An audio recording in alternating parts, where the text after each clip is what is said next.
Questa è una puntata riassuntiva per dire quale delle oltre 20 action cam economiche che ho comprato su Amazon funzionano bene. Perdonatemi se sarò abbastanza didascalico, questo vuole essere un video che serve a chi non è esperto, ok? E chi non è esperto scriva anche nei commenti se ha bisogno di aiuto. Quindi, innanzitutto la differenza, questa non ha bisogno di case, questa ha bisogno di case, perché questa è uguale a questa, vi faccio vedere meglio. Questa qua vedete che c'ha tutte le fessure, le porte, entra acqua, è un casino, si rompe. Invece questa qua, cioè lei messa dentro un case impermeabile. Fra l'altro devo dire molto più peace of mind, quindi col cuore leggero a buttare in acqua rispetto a queste che in genere vanno bene, questa va ancora bene,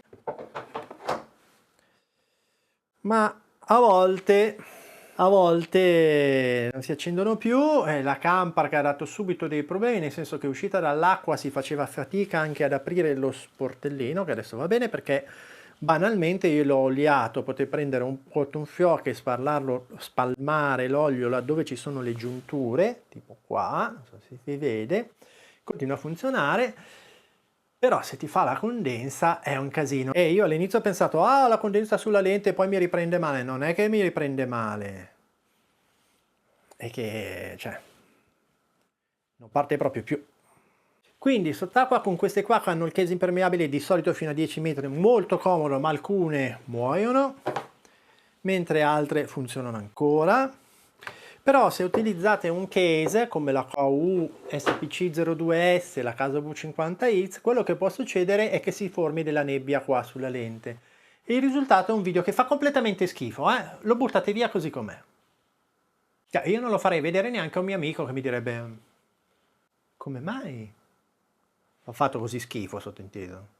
Ci sono delle soluzioni che sono una pezzetta, o peccetta come si dice, che costa 15 euro, che voi utilizzate per pulire all'interno il case, quindi andrete a pulire soprattutto dove c'è la lente ovviamente, ma anche sulla lente della camerina, cioè dove si può formare la nebbia, dove può dare più fastidio. Se no c'è anche uno spray che è, se vogliamo dire, più semplice, lo spruzzate sulla Action, e io l'ho messo proprio dentro il case un po' distribuito perché mi dà l'impressione che sia fatta apposta per far andare via l'umidità, quindi lo spruzza in giro, costa anche 4 euro invece di 15, meglio. Però per essere sicuri che funzioni io ho ottenuto il risultato su tutte le action cam tranne la Hero 4 che me la fa sempre. Il risultato migliore è comunque usare insieme lo spray, no, quindi prima uso lo spray, lo spruzzo ovunque, poi uso la peccetta quando è asciutto tutto, lascio al sole con il case aperto in modo che eventualmente evapori e poi chiudo. Solo la Hero 4 dopo non dico un'ora ma 40 minuti è iniziata a farmi un po' di nebbia intorno, quindi molto meglio che la nebbia dopo 2 minuti senza nessun prodotto, qualcosa fanno. Quindi vi lascio vedere il video in cui vengono confrontate le action cam con il case subacqueo. Guardate come si comportano, ad ogni metro di profondità io lo scandisco con la voce, guardate quella che riproduce la sabbia come deve essere, cioè grigia. Questo è 1 metro, perché lui corregge il rosso e quindi questo è 2 metri. Vediamo a che profondità i colori diventano giusti. E questo è il fondale a 5 metri.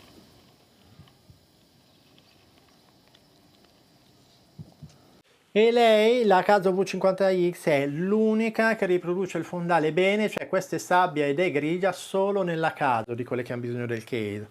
Quelle senza case è l'Insta360, che adesso confrontiamo, per sicurezza, a tutte le profondità e di nuovo scandisco i metri e li indico qua in grafica, così avete un'idea di quando funziona bene la Caso, perché la Insta funziona sempre bene perfettamente. Qui qua siamo già a 1 metro. Questo è 2 metri, sono 5 metri. Io mi fermerei qua a 5 metri anche perché...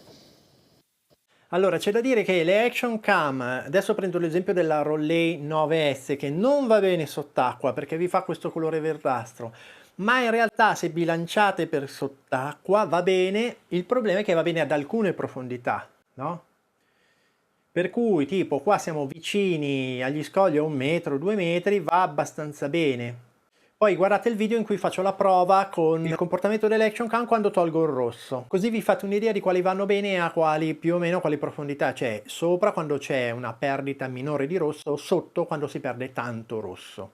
Perché per esempio queste sono state bilanciate per l'Underwater, tranne la Insta360 che ovviamente va benone così com'è, ma vedrete che solo da alcune profondità vanno un po' meglio.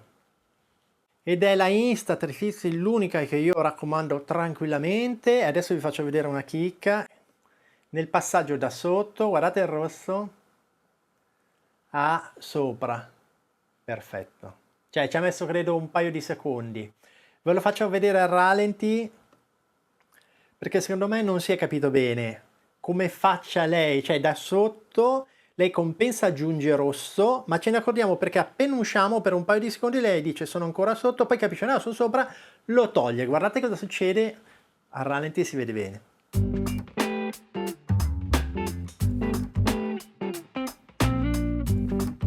A ralenti si capisce meglio. Guardate il rosso che va via. Ecco, e siccome io non parlo sempre assolutamente bene delle action cam, giusto perché magari me le regalano, no? La Insta360 è fantastica.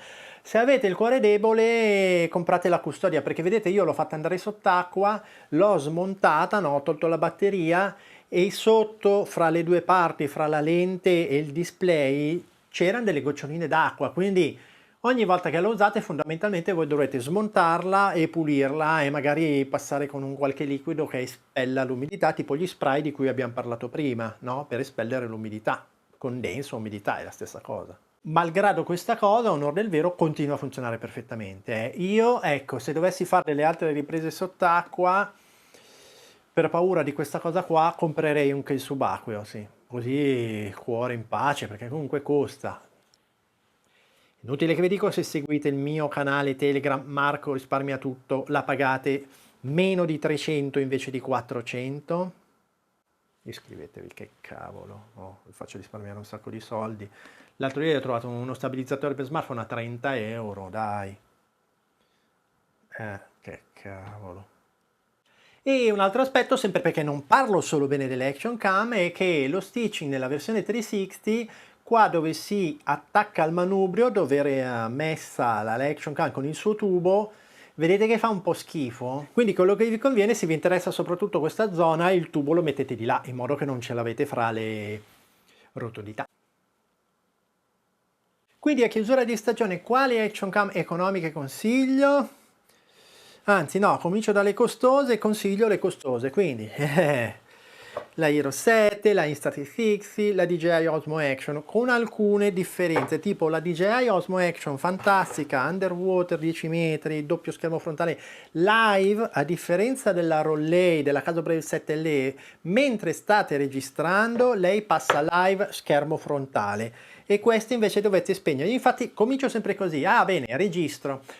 Ah, devo cambiare schermo, devo spegnere, cambio, registro. No, invece questo ha pigiato un bottone, ah ok, molto meglio, ma peace of mind no, nel senso che non so se si vede bene, ho fatto le riprese con la GoPro 7 appena uscito dall'acqua, mi ha fatto della condensa sullo schermino, cioè questa è una cosa veramente orribile. No, neanche della condensa, era come l'LCD, sapete quando è rovinato inizia a fare dei un po' rosso, un po' giallo, no? Non è giusto come colori. Mi sono veramente spaventato in mano per questa cosa qua, mamma mia. Adesso funziona tutto, ma non credo che lo userò mai più senza case, a meno che non sto facendo, non so, ah no, allora prendo un po' di spruzzi, ma se la butto sott'acqua, case. Sì, fantastico il doppio schermo, la trovate se seguite il mio canale, sto cercando di trovarla a 200 euro, che con tutto le cinesi a cosa servono, a meno che le pagate 60 e dopo vi dirò quale. Non sott'acqua senza case e non è luminosissima, belli sempre belli colori, ma non luminosissima, mentre molto luminosa, va bene in tutte le condizioni, forte aberrazione della distorsione prospettica, ovviamente soprattutto nella 360. Noemi, la mia compagna, dice che non le piace vedere i video di questa, anche lei underwater un pochino di patemi, dovete pulirla, colori fantastici. E il software orribile, guardate la puntata in cui parlo del software, orribile. Beh, GoPro Hero 7 è una tranquillità dell'universo. Direi che non c'è nulla da dire, se non che sott'acqua, ecco, sott'acqua nel senso snorkeling, non andrei oltre lo snorkeling con questa, almeno dai miei test quando arrivi in fondo non va granché bene, però per tutto il resto luminosità di giorno, low light, dettagli, colori, tutto bene per questa. E invece la Hero 4, guardate la puntata, ma conviene comprare una Hero 4 invece di una Action Cam economica cinese? Sì, ma sì perché? Perché la qualità in realtà non è molto differente dalle Hero 7, guardate la puntata, e si comprano un sacco di accessori removal, soprattutto questo a 30 euro, il microfono wireless waterproof, quindi se siete in situazioni di acqua con questo vi salvate le chiappette. Guardate la puntata, purtroppo dietro c'è il ricevitore, insomma se sono a portata già sono sbagliati perché io parlo e mi registro in selfie così, però diciamo che se io andassi a 10 metri non prenderebbe più, però entro il selfie tipo ciao ragazzi come va, entro un paio di metri va bene, soprattutto quindi questa quasi come le GoPro 7, 8 e 9 cambia un pochino ma non tantissimo tranne l'horizon leveling, questa sì, ve la consiglio, spendete poco, spendete 100 euro usata, vi comprate gli accessori a 30 euro che un tempo costava 300, affare. Le si forma molta nebbia qua e dovete usare sia la peccetta sia lo spray per cercare di toglierlo, entro 30-40 minuti ce la fate a durare, a tenere. Adesso quali action cam economiche? In situazioni in cui sono sopra e anche sott'acqua ce n'è soltanto una, che ovviamente vi dico alla fine. Se siamo sopra acqua, Victura C940 perché è un pelo scura ma almeno i colori sono quelli più fedeli, cioè c'è un pelino troppo rosso ma il più rosso sull'incarnato lo rende piacevole. Se come la Rollei avete troppo verde, questa fa un incarnato verdastro, fa schifo. Quindi, allora, sopra acqua, Victura C940, non mi sembra di poter consigliare nient'altro di economico. C'è anche la Sony, ma c'ha un'immagine troppo moscia, no? Quindi Victura C940, la Coau SPC, no, poco dettaglio secondo me, discreto equilibrio generale ma poco dettaglio, sott'acqua, adesso ve lo dico. 2021, Marco consiglia solo e soltanto la Caso V50X, non è la Brave 7 lei, la V50X, però se terrete presente che quando siete a livello snorkeling non so perché non viene particolarmente bene, mentre sembra mettere il turbo quando siamo attorno ai 5 metri. Questo è il mio test, guardatelo tutto, l'avete visto prima. Quindi sott'acqua V50X e sopra acqua la Victura C940, gli Action Cam costose, c'è le GoPro, la Insta, la DJI Osmo Action, vanno tutte bene, sott'acqua resta solo lei fondamentalmente, la Insta360. Spero di avervi divertiti e trasmesso tutte le prove che ho fatto ormai oltre un centinaio di prove, siamo a fine stagione, adesso ci occuperemo di smartphone, microfoni, gimbal, luci, riprese in semplicità, come rendere le riprese più facili per noi che vogliamo fare ciao ragazzi come va, senza sbatti con una buona qualità, non fare brutta figura, perché comunque la qualità conta, chi guarda valuta il video e dice questo è capace, questo no.